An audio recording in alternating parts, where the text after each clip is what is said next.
ನಂದು ಆಲ್ಮೋಸ್ಟ್ ಒಂದು 28 ವರ್ಷದಿಂದ ಪ್ರಾಕ್ಟೀಸ್ ಮಾಡ್ತಾ ಇದ್ದೇನೆ. ಸೊ ನನ್ನ ಹತ್ರ ಎಲ್ಲಾ ಟೂಲ್ಸ್ ಇದಾವೆ.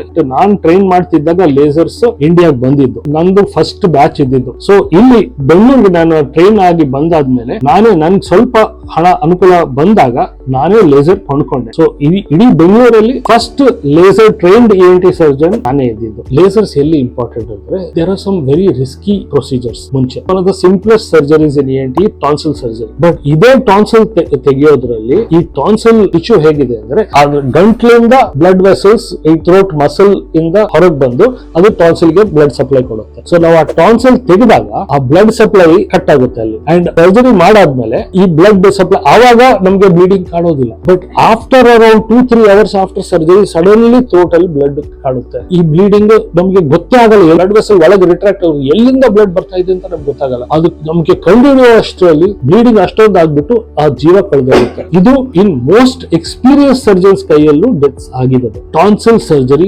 ಕನ್ವೆನ್ಷನಲ್ ಸರ್ಜರಿ ಮಾಡೋದೇ ಇಲ್ಲ. ನಾನು ಪೇಷಂಟ್ ಗೆ ಹೇಳ್ತೇನೆ, ಇಲ್ಲ ಲೇಸರ್ ಚಾರ್ಜಸ್ ಕೊಡಕ್ ತಯಾರಿಲ್ಲ, ದಯವಿಟ್ಟು ಬೇರೆ ಡಾಕ್ಟರ್ ಹತ್ರ ಹೋಗಿ. ನಾನಂತೂ ಮಾಡಲ್ಲ. ಯಾಕಂದ್ರೆ ಸುಪ್ರೀಂ ಕೋರ್ಟ್ ಅಲ್ಲಿ ಕೇಸಸ್ ಬಂದಿದ್ದಾವೆ. ನಿಮ್ಮ ಹತ್ರ ಲೇಸರ್ ಇದ್ದಾಗ ನೀವು ಯಾಕೆ ಉಪಯೋಗಿಸಿಲ್ಲ, ಗೊತ್ತಿತ್ತಲ್ಲ ನಿಮ್ಗೆ ಇದರಿಂದ ಜೀವ ಕಾಪಾಡುತ್ತೆ ಅಂತ. ನಾವು ಹೇಳಿದ್ರೆ ಅವ್ರು ದುಡ್ಡು ಕೊಡಕ್ ತಯಾರಿಲ್ಲ ಅಂತ ಹೇಳಿದ್ರೆ ಅವ್ರು ಒಪ್ಪೋದಿಲ್ಲ. ಅದು ಪೇಷಂಟ್ ಗೆ ನಿಮ್ಮ ಪ್ರಾಣ ನಿಮ್ಗೆ ಇಷ್ಟ ಅಂದ್ರೆ ಆ ಎಕ್ಸ್ಟ್ರಾ ಖರ್ಚು ಕೊಟ್ಟೇ ಕೊಡ್ಬೇಕು. ಗೊತ್ತಿದ್ದು ನಾವು ತಪ್ಪು ನಾನು ಮಾಡಕ್ ಹೋಗಲ್ಲ.